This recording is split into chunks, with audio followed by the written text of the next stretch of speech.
नारळातलं पाणी कधी अशा पद्धतीने काढावं लागेल याचा विचारच केला नव्हता. त्याआधी ना सकाळ सकाळ मम्मीने मस्त चुलीवर असं गरमागरम जेवण बनवलं होतं.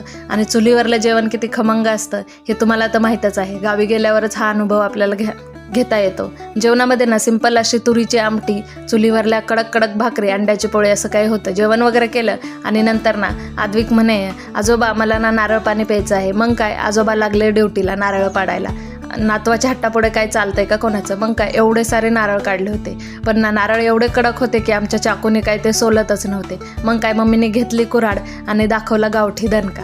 1 घाव 2 तुकडे. नारळातलं सगळं पाणी काढलं आणि नारळ पाणी गोड होतं आणि एवढं सारं त्यामध्ये खोबरं बनलेलं होतं. मग काय मस्तपैकी नारळातलं पाणी वगैरे एन्जॉय केलं.